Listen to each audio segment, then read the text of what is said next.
Because they hot there. Yeah. Okay, we live. We rolling. Well, AB jumping in shortly, jumping in soon. It is May 5th, 2022. Happy Cinco de Mayo, y'all. I know everybody, well, not everybody, but a lot of people probably be celebrating today. Have fun, be responsible. Yesterday was another holiday for a lot of people, not necessarily for myself, but May 4th. That's the May the 4th to be with you day. And 504 day out there in New Orleans. They were happy. Got Honey Badger back in the building, back home. There go my guy AB. Yo. Yo, What's happening? man, chilling, baby. How you? I'm good, man. I'm good. Can't call it slow motion as you would say. No, for sure. But yeah, man, we got a few things to talk about today. Some NFL news. We've been having, I feel like, a discussion in the sports world, in the football world for a few days. I feel like a discussion we've had before as a football family. But Ryan Tannehill got the streets buzzing again with some comments. After the Malik Willis draft picks, and should he mentor him? It's not his job. I know you had some thoughts on it. I had some thoughts on this. We definitely gonna dive into that. No, for sure. Couple signings around the NFL, couple follows, unfollows in these IG streets. We know how important that is these days. NBA playoffs. You gonna talk about? Did you stay up last night? Catch the end of that Suns Mavs game? Nah, I couldn't stay up that late. I knocked out too. Yeah, caught some highlights this morning. See, the old man CP3, man, he took over in the fourth quarter. So definitely interested to hear your thoughts on that. Yeah, for sure, man. Gonna talk about the NBA playoffs as a whole. Obviously, different games. Couple series tied up 1-1. Few series of 2-0 already. Definitely gonna dive into that. And obviously, F1 this weekend. F1 in Miami. They had the opening party last night. Pretty much the talk of the town down here. They invested a lot of money, a lot of resources into it. The track looks dope. Should be an exciting weekend for racing. Exciting weekend for the spectators and the fans, probably the new fans like myself, in the States as well. So it'll be exciting. We'll talk about that for a little bit. What else we got, man? You talked about Magic Johnson? Nah, not yet. Magic Johnson, putting his ticket in the bid, betting for Denver Broncos ownership. Yeah. Along with the long impressive portfolio that he already has. So we're definitely going to talk about that as well. So again, to your point, man, we got a lot to hit on today. Let's do it, man. Let's get this intro. Yes, sir.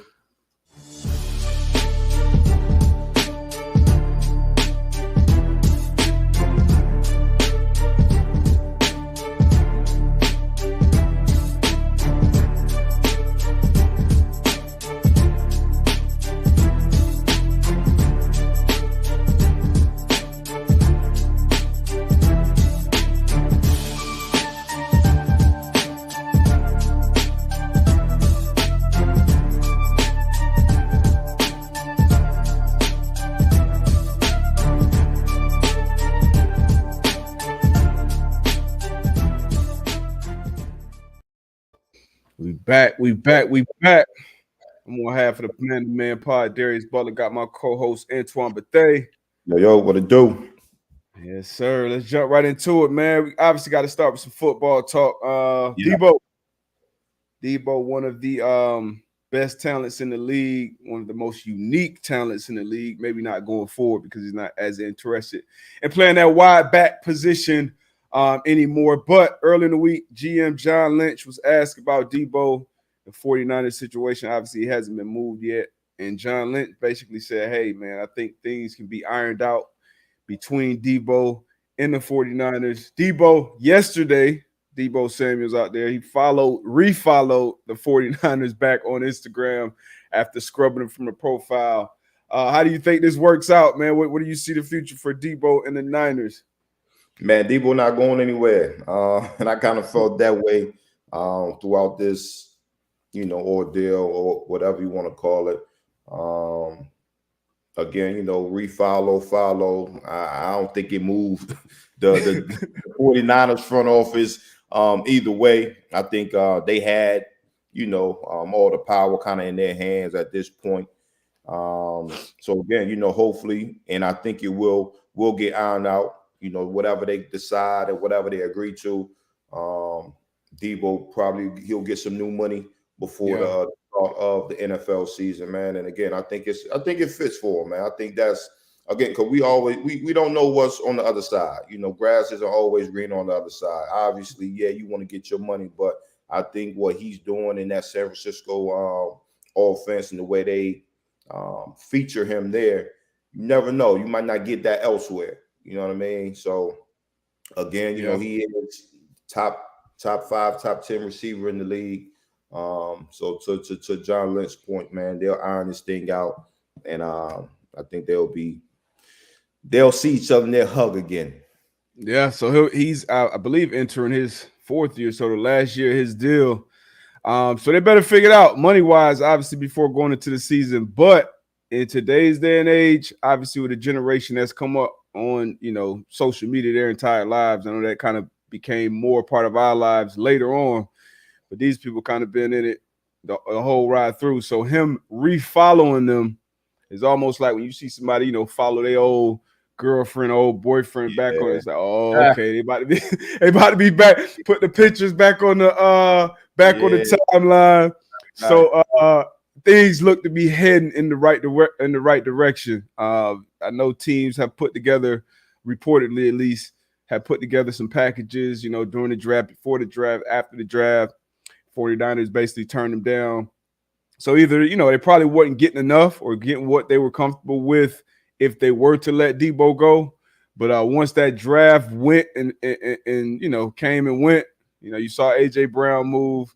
You saw Hollywood Brown moved, and nothing happened with Deebo. So I kind of got, what'd you say? Question for you. He spoke on how he doesn't want to be, line. He doesn't want to be lined up in the backfield as much this year, right? Yep. You as a San Francisco offensive coordinator, Shanahan,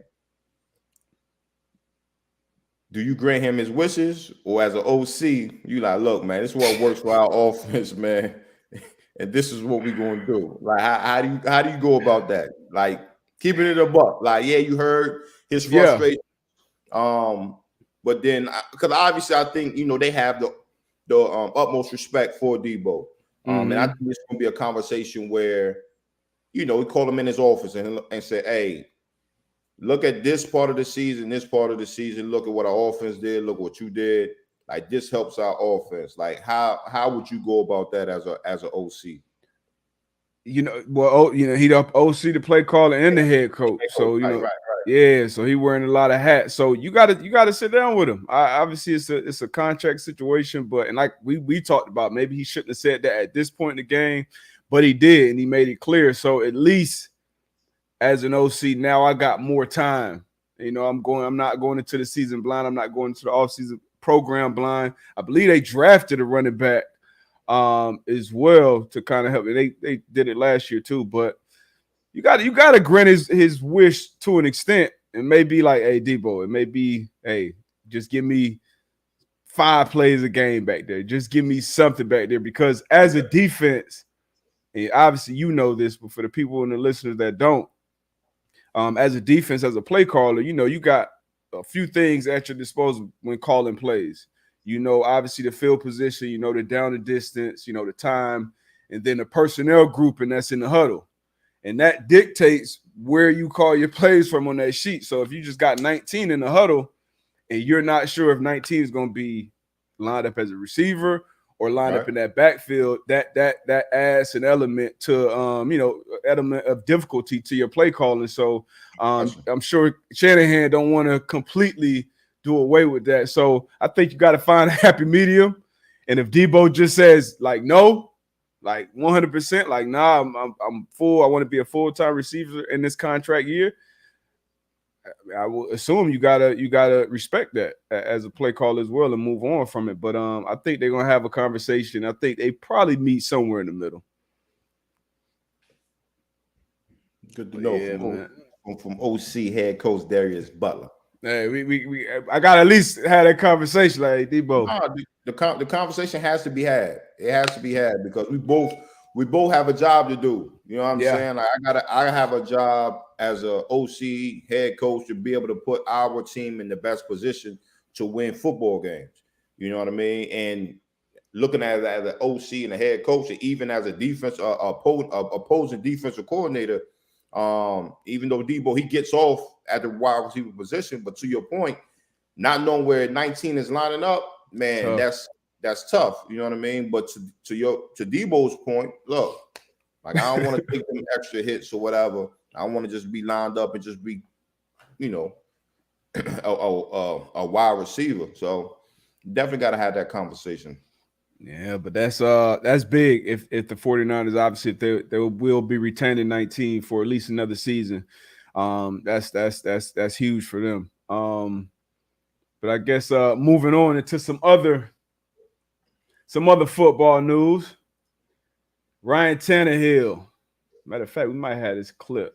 Only 17 seconds up, but here goes this clip.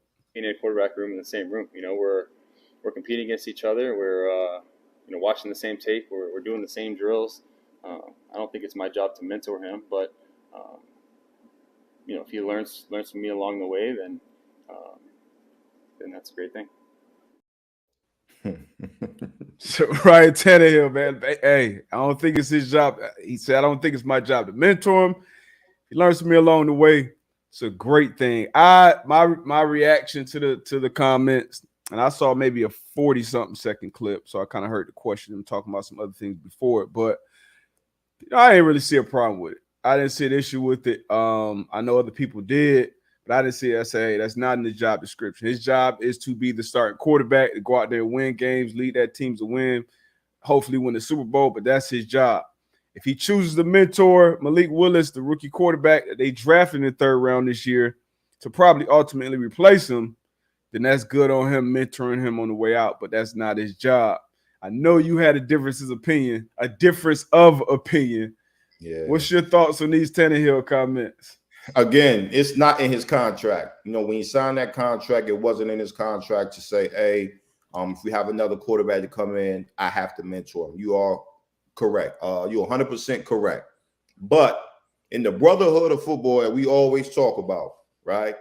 If you call yourself the captain of the team, if you call yourself the leader of the team, and you are the quarterback, and I don't care what any other quarterback has done or said, because you hear what Brett Favre, like just because Brett Favre is a great quarterback doesn't mean the way he went about it is absolutely the right way.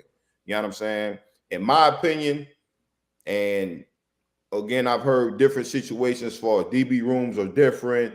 I don't think so. Yeah, for sure. Nah, for sure. It's not Deebo, because, and this is why I say this, right? I need you, bro. And we need everybody on that same page. Hold on. What I'm saying is, if you're already in the coach locker room, right, and you in that DB room, and I'm a rookie, whatever, I get drafted third, fourth round, and they have me slated behind Deebo, like I'm competing with you, right? Absolutely. They drafted me in the third or fourth round to eventually potentially get you out of there. Absolutely. We are competing. Like anytime you sign on that dotted line and I walk in that locker room, whoever's in front of me, whoever played the same position, we're all in competition with one another. But we all going for the common goal, right? So if I come in that DB room and I'm behind D-Butt as a second free safety, I know in my heart that if we watching film, D-Butt's going to tell me, hey, it'd be a good idea for you to do this or not do this. If we out there on the field, hey, you need to check your footwork right there. Or hey, when number 2 do this, you need to look at number 3 doing this. That's mentorship right there. I'm not saying that you got to sit the man down and you got to say, hey, this is your financial whatever. But mentorship comes in the territory of you being a leader in that DB room. So if you in the quarterback room, it's only going to be 3 of y'all, really. So you telling me it's not your job to be, when you in that film room, when this rookie, he hasn't seen nothing in the NFL, And you know, he hasn't seen these blitzes, he hasn't seen these whole bunch of stuff. And you telling me, nah, it ain't my job for the guy to sit next to me to be like, hey, point things out. I get it. It's not in your contract. But for me in the brotherhood, we always talk about passing it along, passing it forward. And if you want to consider yourself as a leader, as a captain, I feel as though it comes with the territory. Maybe you like it, maybe you don't, but I think it comes within the territory. That's when I just feel as like, you know, other people in the locker room can kind of see like, okay, that's our guy, that's our leader. And just for me, if I'm in the Tennessee, you got to be secure too. You got to be secure in yourself and your abilities and your role. And again, and that's what I'm saying. If you already know, hey, look, because I had instances like this where Melvin Bullitt, Dak Caldwell, whoever were coming at him like, look, whatever y'all need, I'm here for y'all. I'm confident in my role. I'm confident in my play. So I know y'all not going to come in here and take my position. This is a conversation I had to them face to face. But whatever you need, on the field, off the field, come holler at 4-1. Because I'm confident in my play. Now, if I know I'm out there stinking it up, and I'm not coming to play all 16 weeks, then yeah, I'm feeling some type of way. But come on, man. Like, I just don't, just the brotherhood, I don't rock with it. And I'm not saying that he's wrong for the way he feels. He can do that. But brotherhood, I don't like it. That's the thing. I feel like it's different. It's different strokes for different folks. Because it's a brotherhood for some people. And for other people, you know, it's a business. And these are my coworkers. And it's about, you know, longevity, lifespan. It's only one quarterback. This quarterback should be, Tannehill should still be in his prime. And just hearing him answer the question the way he did, and obviously people have said it in the past. People are going to say that going forward as well. Ben Roethlisberger, I think, Brady with Jimmy G and Brett Favre with A-Rod. Like this my huddle. This is my team. Like I got enough on my plate. I got enough on my shoulders to go out here and try to win games, win the championship. Yeah. If the young kid wants mentorship, if he asks questions. I mean, I don't want to speak for these guys, but I'm sure most of them will kind of give them the answers. But I just feel like mentorship is like going above and beyond, and that's what guys did for me coming into the league. I got drafted second round. What'd you say? Like, what's the above and beyond? The above and beyond is the off the field stuff. Is the hey, I'm coming in at an hour before meeting start. Come in with me. Let's go over the breakdown, the personnel groupings, or the this and that. This is how I do it. Like, that's above and beyond to me. That, like, being a good teammate, you sitting in the meeting room together, you on the field, we on walkthroughs, you ask me a question, I answer. That's just normal leadership, good teammate leading by example. But mentorship is, for example, when Malik Hooker was drafted in the first round, top of the first round, when I was a starting free safety going into my 9th year. Yeah, I knew that was you drafted him to replace me. But me and Hook, I came in the league second round pick with Sean Springs in year 13, Lee Bott, I think in year 7 or 8. And those guys took me under their wing, mentored me. So I passed it forward and did the same way with Malik. So we got meetings on Wednesday, but let's, we got to do these write-ups. Let's do the write-ups on the quarterback. This is what I'm looking for. This is the first thing I look for in a quarterback. It's the first thing I look for in the offense, blah, blah, blah. I feel like off the field, family situation, this, that, and the third. I'm an open line. You can always come over to the crib, do whatever. Like, that's mentorship. Fridays, I get IVs. I got a chiropractor. That's going above and beyond. But, like, the other stuff is just being a good teammate. And I think Tannehill will be that. But is it my job to mentor my replacement? No, it's not. It's not my job. So I had no issue with him saying that. I got no issue with AB feeling completely opposite, or Kurt Warner or whoever, because everybody going to be different. I had guys coming in who didn't play my position who were mentors to me, who I could reach out to till this day. But everybody's not like that. I've been with teammates who you couldn't really get in touch with them once they left that building. But when they came in the building, they was going to do their job and handle their business. So I think it's different for different folks. I don't look at him as any worse of a leader because he decides not to mentor the third round pick. I don't even necessarily look at him as insecure. It's just like, hey, this ain't my job. He probably feels that pressure of being a weak link on that offense, honestly. that's him being insecure. Like I get the fact of the above and beyond as far as coming to the crib. Like that's sometimes you're just not gonna have that relationship. You know what I mean? But I just think mentorship, it could be levels to being a mentor. You know what I mean? Like being a good teammate. Like I think we've all had bad teammates. Like they not gonna answer no questions, or they gonna You give gotta you want to be a mentor though, AB. Like I know I wanted to be that that voice or somebody that, hey, like you said, anytime you need 4-1, come holler. Like everybody not like that. No, everybody you gotta want to be like that. But that not part of like leadership neither though? Like no, that's not because everybody's not like that. That I think that's a personal thing. That's like from person to person. Like, hey, I want to be here for you. Because I personally, I don't want somebody being my mentor who don't want to be my mentor. Like, who don't want to go out and say, hey, I'm gonna look out for this young guy. Hey, Kenny Moore, come under my way. Like, that's what I don't want nobody to do it just because they faking. They pump faking the booty shaking for the cameras and shit. Like, oh yeah, I'm the mentor, I'm the captain, I'm the this, I'm the nah. You're not really like that. That's without being said. Like, if you don't want to do it, don't do it. But to my point, it's like, again, I guess we look at it two different ways. Like, you can't. I feel as though you can't call yourself, because right now you already shook up that quarterback room. Not really. And that's why I just feel as though we, like, a lot of times I don't think we keeping it a buck, because if it's only 3 of us in the room, you the guy and I'm the guy, you already put it out there like, nah, I'm not. Ain't my job to mentor him. Like, he said, I help him out. We going through the same drills. We doing this. If he got if he learns from me, nah, it's always like, bro. What year is Tannehill going into? Shit, this got to be. He got to be close to 10. Exactly. So a 10-year going through a drill and a rookie going through a drill is totally different. So you can't sit here and say, oh, well, we going through the same drills. Like, nah, bro. It's honestly on Malik to ask for that, whatever. Why am I going to ask you that? And you already said on camera that you don't want to mentor me. Bro, we know we know in the locker, we know how things get blown out of proportion. Bro, we in the meeting room, bro. If I'm every time I ask 17 a question, 17 gives me an answer, or maybe, like I said, once again, he may not answer it and say, hey, let's stay after for 30 minutes and let's completely go over that so you don't have to ask it again. But if I ask him, hey, what, on that progression, you went to here first, and oh yeah, I went here. This is why I did it. Boom, boom. If they have that relationship day to day, and then whoever asks that question, this clip goes viral, I don't think that's really causing static in that meeting room. That's more so what we talking about.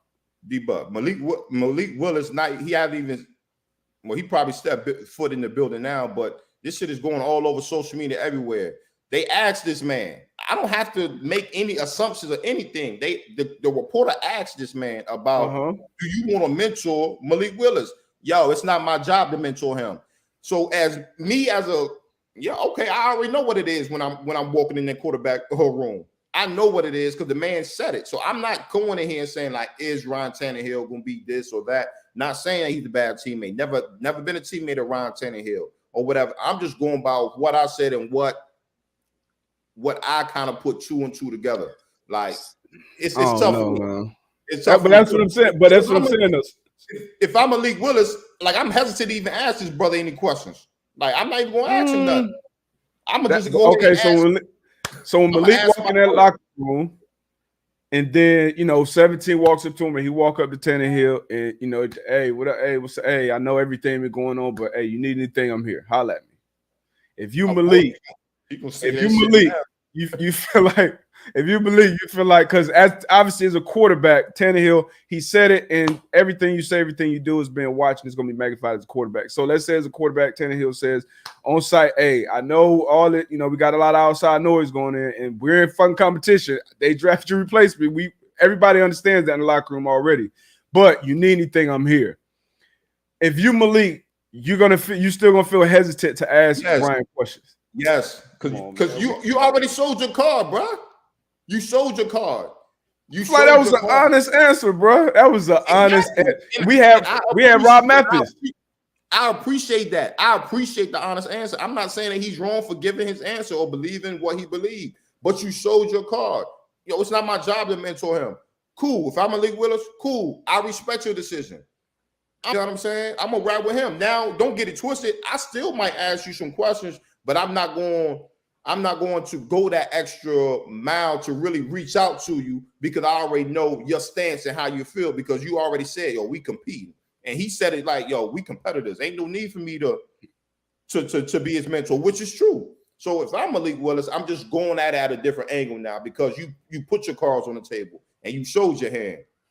And that's just me. That's just how I would feel about it. Whereas if they would ask them, if they would have asked Tannehill, I didn't hear the question. You heard the question, but if the answer to it was, it's technically it's not my, my job to mentor, but I'm here for him whatever he needs it, or if you want whatever the case may be. If he would have went down that road, I would have been like, all right, cool. Yeah, you are right. It's not in your job description to be the mentor, but he was like, it's not my job. We competitors.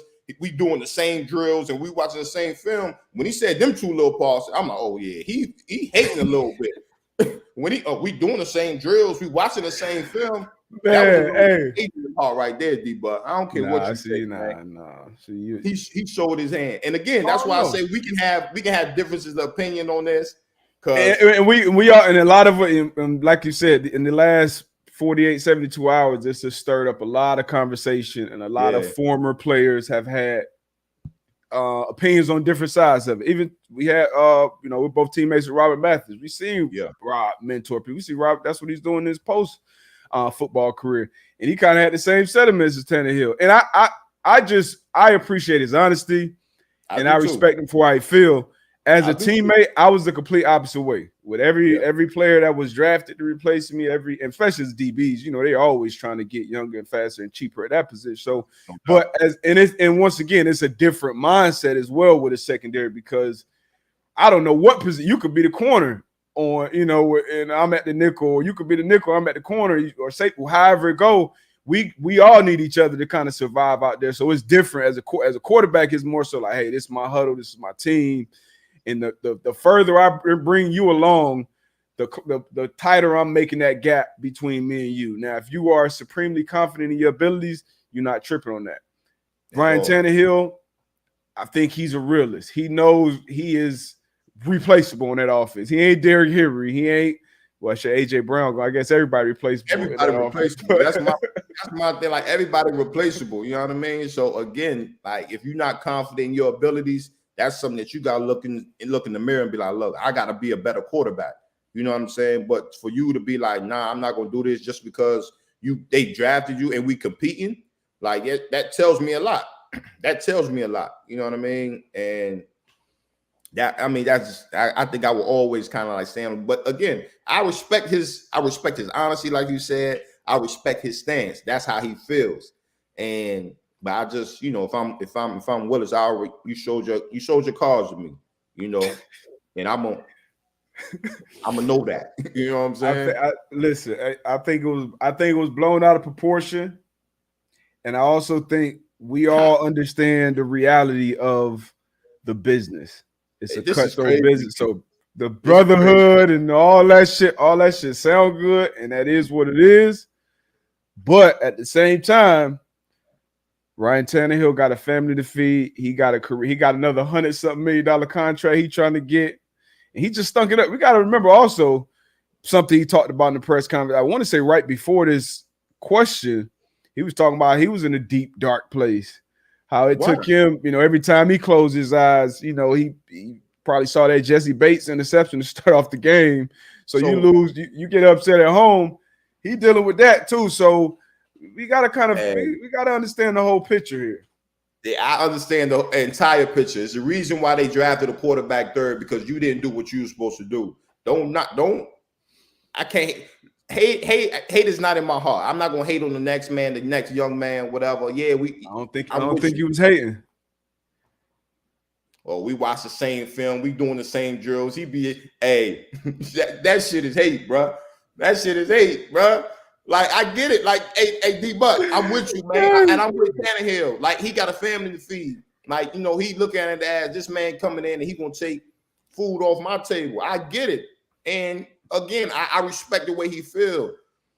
But then again, it's a part of that as a competitor, as a man. It's like, yo, like, yeah, regardless of what you do, I'm gonna be better at the job. All right, so how do you think Ryan Tannehill should have answered that question?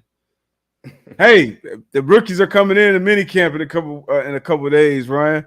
Are you looking forward to mentoring Malik Willis? Well, you know, I'm excited during this time of year. These guys that's coming in the building, they all gonna help us. Whatever Malik Willis needs at the quarterback position, I'll be here for him. I've been there where he's at, and I'll be there for him. And that's that. Hey, that's that. I've been there. I've been there where he was at, coming in as a rookie, not knowing what's going on. You know what I mean? So as Ryan Tannehill, yeah, I'm going in my 10th year. My 10th year. I'm not going in my 3rd year, my 4th year. I'm going in my 10th year. Really, your 10 years, you had your opportunity to show what you could do. And to your point, yeah, he was in dark places because why? He didn't perform. He didn't show up when he should have showed up. Don't take that out on a young man that's coming into the league as a rookie because your front office decided to pick him. Nah, and then when you, like I say, I'm gonna keep going back to this. When you go back and say, "Oh, we watching the same film, we doing the same drill," that's hating your heart because a 10-year vet doing drills and a rookie doing drills is totally different. A 10-year vet watching film versus a rookie watching film is totally different. That was hating his heart. Again, I agree. Hey, look at here. Hey. And even you talked about Rob, right? That's why I wish I could have called Rob and brought him on the show because I seen it with my own eyes. They drafted Jerry Hughes. Robson. Yeah, they drafted Jerry Hughes first round out of TCU. That wasn't for Jerry Hughes to come in and be no backup. Yeah. Hell no. That was Jerry Hughes to come in here and take 98 and 93's job. And I seen 98 put arms around that boy and teach him everything that he could. So I know what he tweeted, but I see it with my own eyes. It's the thing, though. Ryan may do the same. He may do the same, but once when they ask him that ain't really my job. Like I ain't who's to say Malik Willis even want him to mentor him? Because once again, when I came in, like, but I had Sean, I had Lee, I had Brandon Merriweather, but like Vince Wilfork, Kevin Falk, like these dudes were like Ben Jarvis Green, like these dudes were just as much, and they didn't play the same. So who knows who Malik may gravitate? Maybe Kevin Byard, who one of the best free safeties in the league, punting quarterback of a defense. That may be the guy that he want to be his. So we won't know. But Rob's response yesterday was to Tannehill's comments. He is 100% correct. Not his job to give his job away to his competition. Every professional player is the CEO of himself while working within the parameters of team sports. Mm-hmm. Let's keep this a buck, y'all. So I don't think you mentoring or giving advice is giving your job away.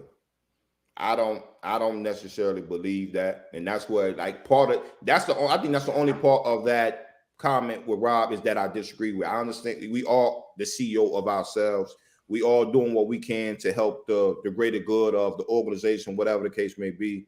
But I just don't think that if I mentor you, if I give you tips, I give you this or that I'm giving you my job. Again, you still have to go out on that field and perform at the best of your ability. And whatever the front office considers that is, if that's good enough, if that's not good enough, that's on them. And then if they go out and do what they do, then so be it. But hey, and again, and go back to Malik Willis. He might don't even want Ryan Tannehill to mentor him. You are exactly right, but I don't even think that's the point. It's the point of the comment that was made in my eyes, and maybe I might be sick in my head to even think that Ryan Tannehill should think other ways. You know what I'm saying? I just feel as though that's just the way. No, you wanted him to lie, basically. I didn't want him to lie. No, you want him to be like, hey, you want him to get that answer you gave, like, but that ain't really how you feel. Like, in reality, he like, man, Like y'all just drafted him in the third round, man. Fuck him. How can you take that? Pick. How can you say that I wanted him to lie? I said 1,000 times. I respect his honesty. I respect that. I just feel as though it should be. We all wake up and feel different in the morning, man. And I guess that's just how you feel. That's how you feel. That's how you feel. You know what I'm saying? Like, and I'm cool with that.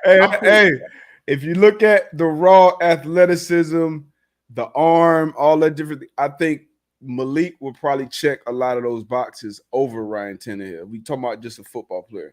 Now, obviously, football and playing the quarterback position is a lot more than that. Yeah. So if you Tannehill, and you meant so like Alex Smith, Patrick Mahomes, for instance, like you see that type of athleticism, and I'm sure Alex Smith did his best to mentor and bring him along, and that just expedited that process. But it is what it is. It's different strokes. And Alex Smith was also number one pick. He was comfortable where he was at. He knew he'll probably go somewhere and get another job, which he did. But I feel like he was still a pro. I feel like he was honest. And everybody as a quarterback, once again, you're the CEO. You're the CEO. You're the face of the team. So everything you say and do is going to be under a microscope. So I understand the bigger conversation around it. You feel how you feel about it. I feel how I feel about it. And once again, I guess we agree to disagree. Hey, but we'll see how this team moves forward. Yeah, we will. I expect Ryan Tannehill and Malik Willis to be the best of buddies. And you know what? They might, because partly because of this. Yeah, I think so. I think so. They'll be good friends. They'll be good friends. Or they could just be co-workers. Or they could be co-workers. Oh man. All right. What else we got, man? Let's get into these playoffs, man. And that was a good conversation, D-Butt. Hey, good conversation. My brother. It's a lot of people have, feel differently about it. A lot of people compare it to, different workspaces, and people get hired to replace. And I'm sure that those type of things happen. And I'm sure a lot of people just put their arm around the guy and say, "Hey, come on, man, let me show you how to expedite this process. Call me anytime, but I'm available." Hey, I don't think it's expediting. I just think, if that call is being made, guess what? It's already in the works, baby. It could. What else we got, man? What you want to get to? Man, let's get into these as you will call it, these NFL playoffs. I said be rolling. I was still fried. But before we get to the playoffs, Ben Simmons undergo back surgery today. I told you. So obviously a lot of people were, I say he was soft, he was this, he was that. The Nets, I don't think the Nets did him any favors, because according to our reports, he was basically cleared to play in the game 4. And then now he's getting, consulted a few doctors, and they basically came to the conclusion that he needs surgery on his back. So obviously there's something going on there. How does he get cleared with the trade and all these different things? How you feel about the Simmons situation now? It's wild, because again, like how whatever doctors or consultants or whatever he went to go see to get it to a point where now he needs to go back surgery, and they say he's looking to miss 3 to 4 months. Like, where were these people at when the trade went through, when you had the passes physical? You know what I mean? Yeah. And again, to the point where we always talk about, like, you never want to call anybody out, as far as, and I think half the world did, was, hey, he's soft. Why didn't he play game 4? Yeah. And like, shoot, the man, he knows his body. Like, obviously the track record doesn't look great as far as, him playing when there's a little bit of, what's the word I'm looking for? A little bit of, I don't know.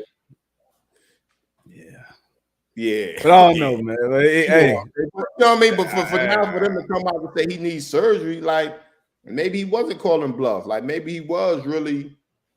You ain't just having surgery on your back to make a point, or for the hell of it. Going to the knife for no reason. Exactly. You know what I'm saying? And then especially for it to be your back, to your point, like, so it got to be some truth there. Yeah, and like I said, I don't think the Nets, or a lot of people surrounding and covering this did him any favors, and himself either. But it's hard to jump out there and just say somebody's soft, somebody's this, somebody's that. Obviously, it's an issue there. Thankfully, I never had a back situation like this, but if somebody's going under the knife, usually it's something serious. It's something that can get fixed and going forward. So I hopefully, he is better from this and we see him back on the court because he is a tremendous young basketball player with a bright future. Yeah. And we all wanted to see him, but I'm not going to jump out here and, tear down a person, because I want to see him play basketball. Like if he going through some shit mentally, physically, both, whatever, he got to get it together. Hopefully he will. Yeah. But it's definitely interesting. Obviously, with the trade, these things medically have to be signed off on by doctors and physicals and all these different things. So, and it was so. Who puts that through? Exactly. Yeah, exactly. But for the people that are in the playoffs, we talked about this series tied 1-1 now. This Boston defense, even without Marcus Smart, bounced back at home. Bucks went out there and stole one. But they put on I want to say they held the Bucks like 86 points, I think. Giannis struggled mightily. Tatum starred, Brown starred. What's your thoughts on this series now, man? Same? I still got Milwaukee coming out in 5. They went, they got the first 5? one. Yeah, I think Boston, they did what they were supposed to do. They answered the call. With Milwaukee going back, I think I'll say maybe 6. I'll say 6. 5 is tough. If they would have won game 2, I would have still firm on 5. But I'll say 6. But I still got Milwaukee winning this series. But the young gunners in Boston, they came to play. Tatum, Brown. I think it was respectively like 30, 29 or something like that. Brown had 30. Started off hot. Yeah. So I think we got a good series on our hand. But I think the Giannis best player in the world right now. He, watches that film, sees what the defense was doing, seeing what the defense is giving to him. Yeah, and I think they'll answer in their rebound. Yeah, I think he'll adjust. I think that team will adjust. But Coach Udoka has been doing a tremendous job. I knew he would adjust out there in Boston, even once Marcus Smart was ruled out. I was like, they may struggle a little bit more. But Grant Williams did a tremendous job on defense. Al Horford looked like he found the youth. He hooping. It's year 17 for him. Yeah, it's a lot. It's old, but he balling, man, on both ends of the court. But I think the Bucks figured out in 6 or 7. Boston does have a home court advantage here. So it's NFL playoffs, bro. I'm telling you. But this should be a good one, though. This series, Miami Heat, Philadelphia 76ers, will not be a good one. I think this might be another sweep. Bring the broom out.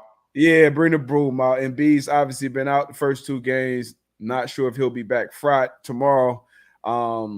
He's been dealing with concussion issues and, obviously the orbital fracture. But it's ugly without him, man. They look lost without him. Maxey, still a dog. Maxey hooping. Yeah. But James Harden, man. He's done. Stick yet to hit it over. Done. I don't think he hasn't even attempted 20 shots yet during his 76ers stint, which is crazy, man. He just said stick a fork in the done. You think it's a wrap for James Harden? The James Harden we've known and loved for the last decade. It's not a wrap for him, but then again, I've said it before. What are your expectations?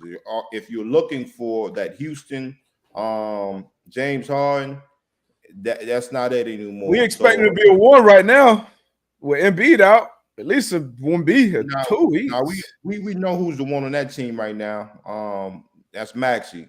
You know what I mean? But I feel as though Harden he has to give you more. But Miami, to his credit, Miami Heat are making it tough for him. Just as they did last round against the Atlanta Hawks, they're tuned in on what they're supposed to do in the defensive end. I think that's why they're a great team. You know, offensively and defensively. Eric Spoelstra does a great job with them, so they're keyed in. Like, look, we can't let James Harden get to the basket, into the paint. But if we're expecting James Harden of old, and when I say old, we're talking about Houston, James Harden, don't expect to see that. You know what I mean? But I still think he has some left in his tank where he can score. Yeah. But it's tough, man. It's gonna be Heat 4-0. They're gonna get these 2 wins in Philly. Get back to Miami, have a couple of days to chill, rest up, and be ready for Milwaukee. And I would have loved to see this series with obviously the Sixers at full strength. But, you know, Embiid, I think he played his career high games throughout the regular season. Unfortunately, got his injury again during the postseason run. But I think this would have been a really good series with him in it. But without him, not even close. Like you said, Spoelstra, that whole backcourt with Max Strus, Gabe Vincent, Hero coming off the bench, 6th man of the year, balling. Yeah. Jimmy Butler setting the tone. Bam showing up these first couple games of this series. It's been just a good team effort. And what's crazy, Duncan Robinson, I want to say the first game of the Hawks series, he came out, hit like 7 threes, ball, and then has barely played since then. Like, this was so that shows how Spoelstra, you know, that you gotta be able to lock up on defense to get no doubt burn out there. So great. That's a sign of a great coach. Obviously, as a player, you want to be out there, but damn. What other series we got? We don't have the other series in here, but the Suns Mavs is 2-0 now. Suns up. Talked about CP3 closing, been a closer last game. Luka came out, was on I think he had 24, 8, 6 or 6 and 4 at halftime last night. Just not enough out there in Dallas though. Booker hooping, balling. What's your thoughts on this series? Over 4-5? Dallas making the series? Yeah, I think Dallas might get one at home. But this series is over 4-5, man. Again, Phoenix, man, they're clicking on all cylinders. You got CP3, 37 years old, still doing what he's doing. Like you say, Book, Ayton, Bridges, like the whole mob, man, they doing what they're supposed to do. You know, Luka, and the Mavs, they just don't have enough right now. Yeah. Good young team, bright future, but right now, I think the Suns will get them out of there soon. Yeah, man, they need another piece at least with Luka. And Luka's obviously super ball dominant. Brunson was holding it down when he was out, Jalen Brunson, but he's struggled these last couple of games. I can't necessarily put it all on him not having the ball as much.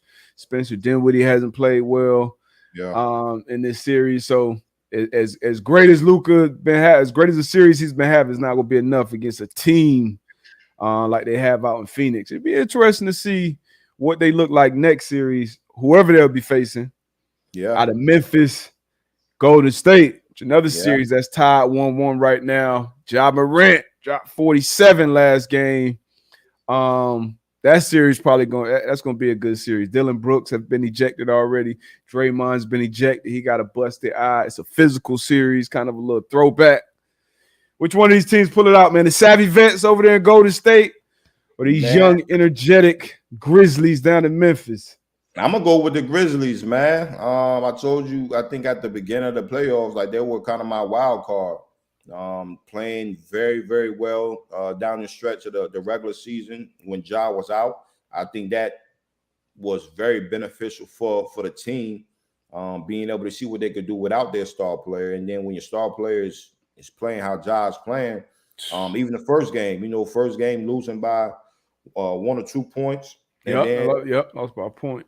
Yeah, and then being able to come back game 2 and get a dub, man, that's huge for their confidence. And to his point, and they talked about it. What Steph said after game 1, hey, he went up to him, say, hey, we're gonna have some fun.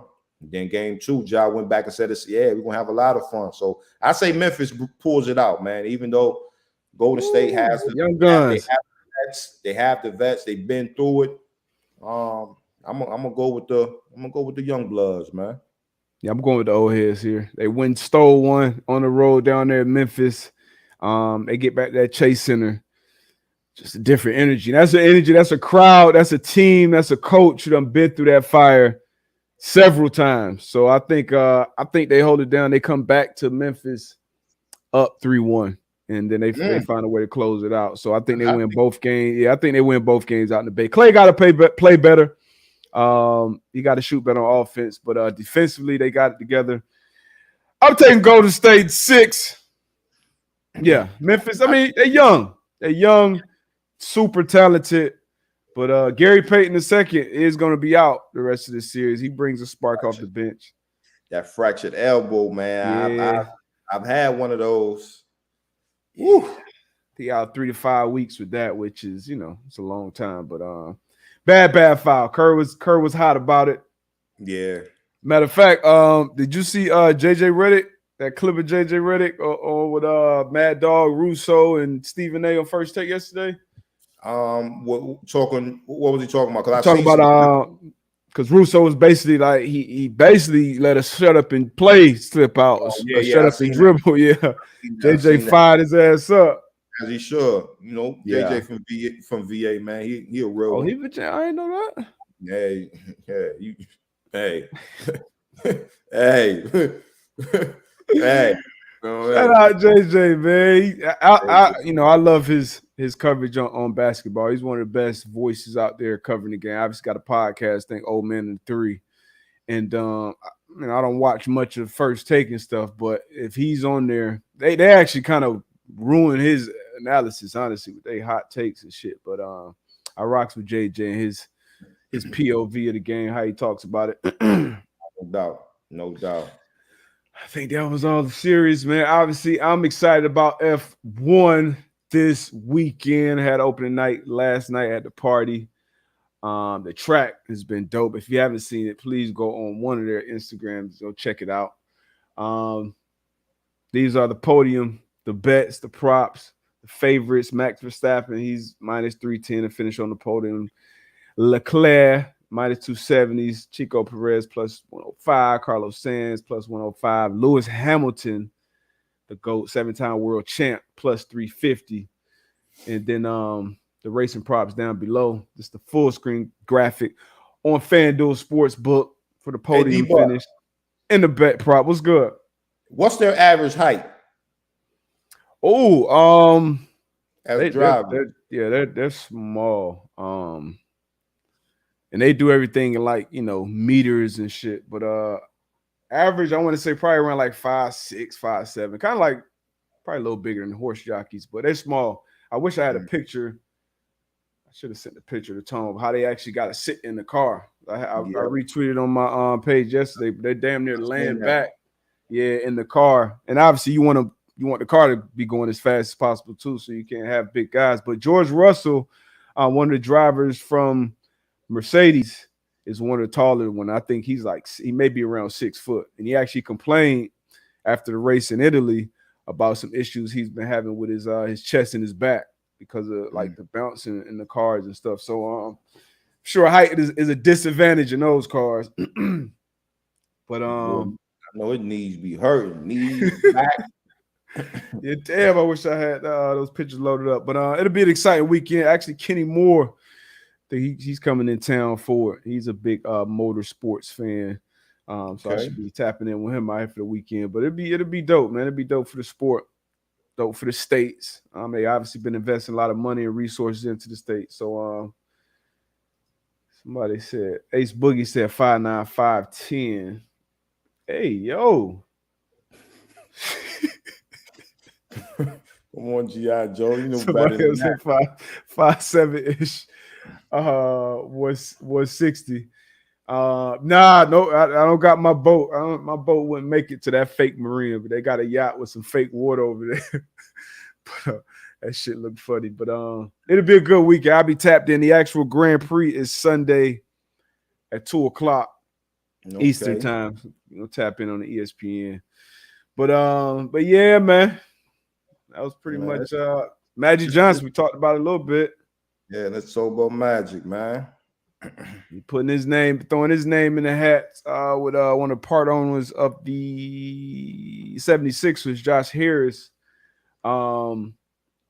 Putting their bid in about the Denver Broncos, which they'll probably break records with that sale. How do you feel about that? Man, that's a great job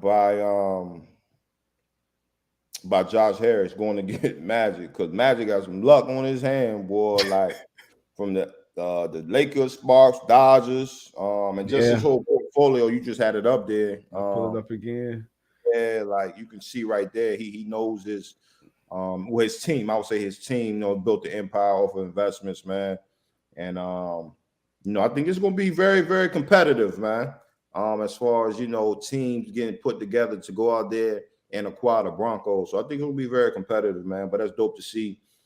Just another one of the highlights of athletes that's being able to transition off the court, field, whatever the case may be, into the business world and doing some amazing things, man. So again, another one that could go down for Magic to add to his empire.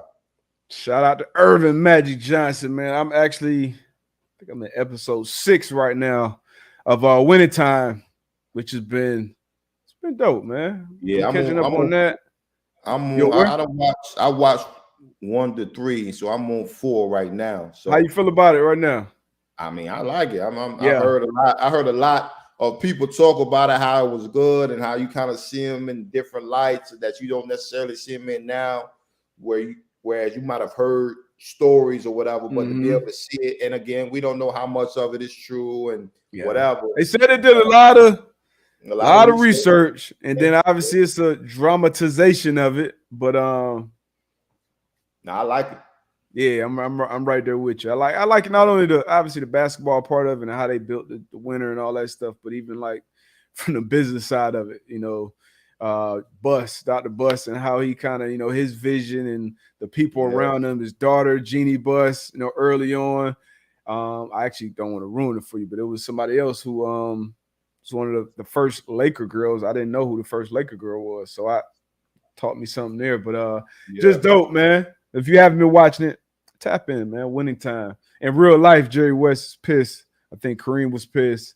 I don't think Magic was too happy either about their depiction on camera. But once again, the people said they did their due diligence.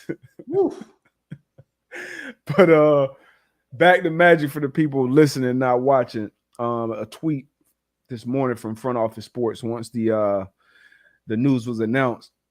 With a net worth of $600 million plus, Magic Johnson has built an empire of investments, including the LA Football Club, LA Lakers, Los Angeles Sparks, LA Dodgers, Starbucks, Burger King, 24-Hour Fitness, Square, which is now called Block, Uncharted Power, and the app Cameo. And now he could become a part owner of the Denver Broncos. So, like you said, man, amazing to see athletes transition into that second phase, and Magic has done it better than most. Yes, sir. I'll say that. Before we get up out of here, WNBA season kicks off Friday with the 4-game slate.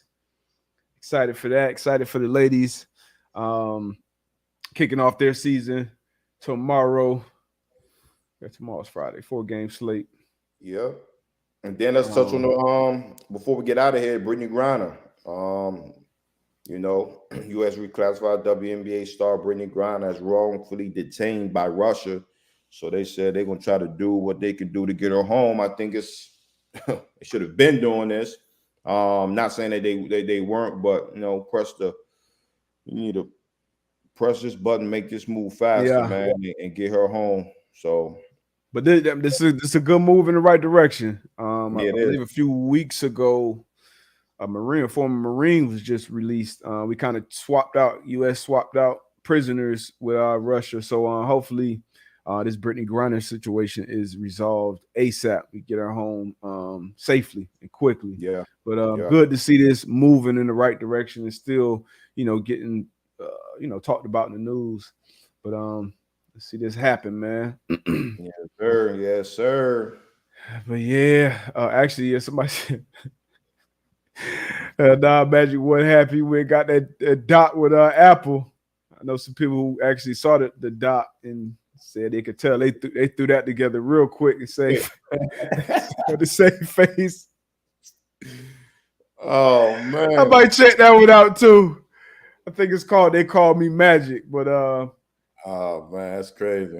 I'm gonna check it out, man. But another good show, man. Appreciate y'all rocking, man. Tell a friend to tell a friend, as always. We'll see y'all again on Monday. Yeah, what's today? Thursday? Yeah, Monday. So, man, enjoy your weekend. Any big plans for the weekend? I know it's Mother's Day. Happy Mother's Day to all the mothers, the beautiful mothers out there, Yes, putting indeed. it in, day out. Any plans? Man, we got flag football tomorrow. We got track meet on Saturday. So, those are my plans. And then, like you said, Mother's Day on Sunday. Wifey spinning on Saturday and Sunday. Okay. It wit. I used to be nice on the ones and twos. AKA the aux cord. You pass me the aux, man. You pass me the Bluetooth. That's pressure right there. I'm gonna say I thrive under that pressure. I know I'm not mentoring nobody. I'm not telling you how to, you know what I'm saying, how to set the mood, how to bring you to different areas of shit. We already know that. You know what I mean?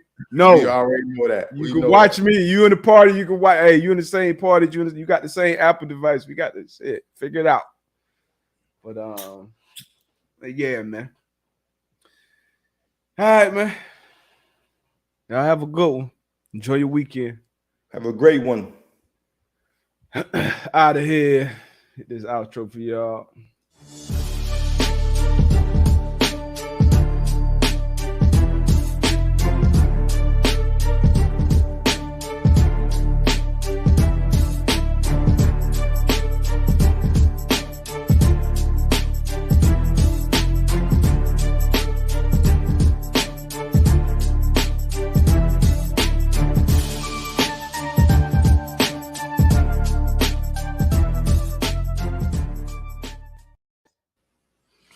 All right, out of here.